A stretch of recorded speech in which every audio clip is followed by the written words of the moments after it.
All right, everybody, buckle up, because today we are diving into a story you guys sent us, and let me tell you, this one has deep dive written all over it. Oh, yeah. This is a big one. So it seems like our favorite network, CBS, might have gotten caught doing some shady editing, not once, but twice. Yeah, and these days it spreads like wildfire online. You know what I mean? Like, how much does changing what makes the final cut actually change what we believe? It makes you wonder. Exactly, and that's what we're talking about today, selective editing, Right. right? Choosing what to show in a way that might be a little less than objective, shall we say. Mm-hmm. And what makes this one really interesting is this time, it's not just one side of the aisle that's crying foul. Right. It's not just one side. It's both Democrats and Republicans are raising eyebrows at CBS. You remember a while back that 60 Minutes interview with Kamala Harris?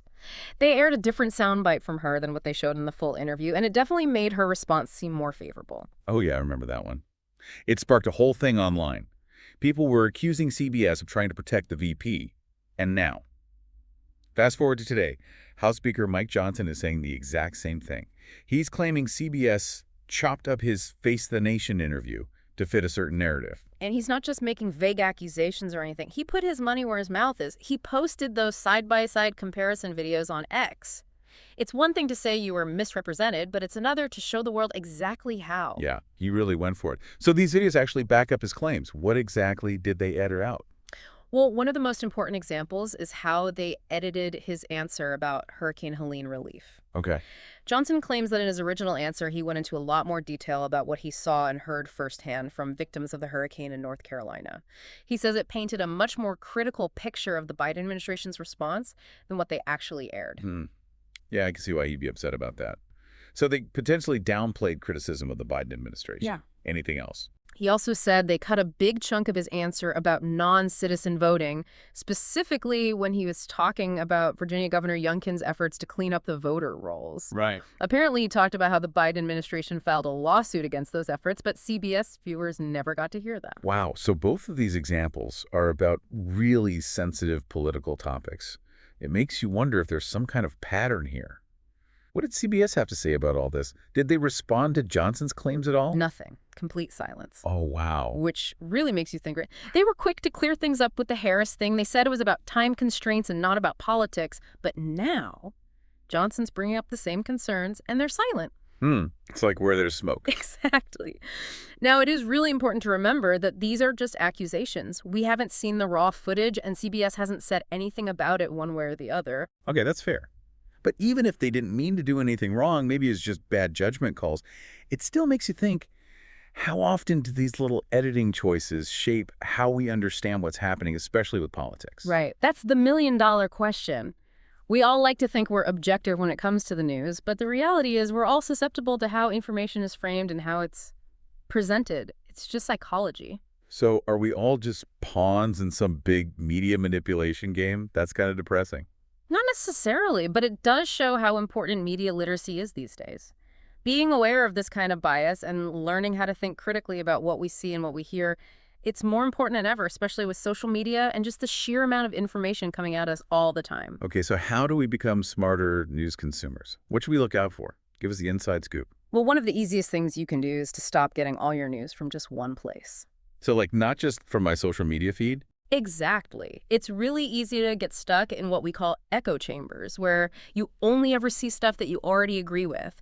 You need to make an effort to get your news from different sources. Look at stuff from different political sides, even if you don't think you'll like it.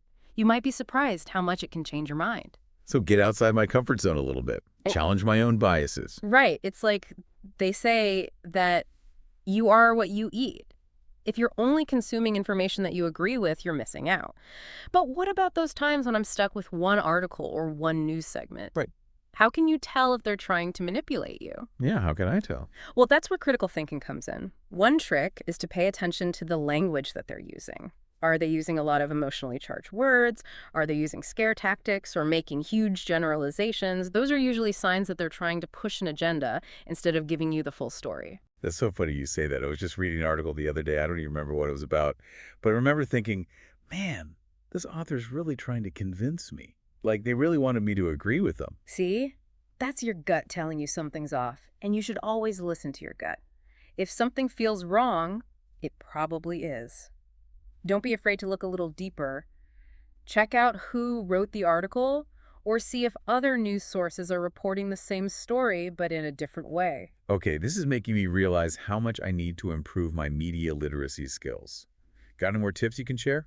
Here's a big one, especially these days. Don't just read the headline. Wait, are you saying that those clickbait headlines like "you won't believe what happened next" aren't always accurate? You're blowing my mind here. I know, right? Headlines are made to grab your attention, not to tell the whole story. Take a little extra time to actually read the article or watch the whole video. You'll be surprised how often the headline doesn't tell the whole story. So it's all about slowing down and being more careful about the information I'm taking in. I like it. Exactly. And remember, it's a marathon, not a sprint. We're all constantly learning and getting better at understanding the media. Speaking of marathons, let's get back to this whole CBS thing. We talked about the accusations and the potential bias and how to think critically, but where do we go from here? What's next? Well, I think it's time we do a little investigation of our own. Investigation. Okay, Okay. I'm intrigued. Tell me more. So we've talked about what people are saying and whether there could be bias, but now it's your turn. You get to be the judge. Oh, I like that. We want you to see for yourself. Go watch the full, unedited clips of Speaker Johnson's Face the Nation interview. We'll link them for you in the show notes. And hey, while you're at it, why not check out that Kamala Harris 60 Minutes interview again, too? Two birds, one stone. See what was said, what got cut, and then you decide if those choices were a big deal or not. Yeah, ask yourself, did changing those interviews change how you see them? Do you think CBS went too far, or was it just normal editing? We really want to know what you guys think. Let us know. Hit us up on social media. We're on X or whatever you use. Let's keep talking about this.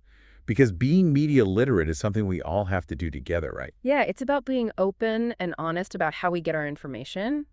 It's about realizing we all have biases and holding people in power accountable.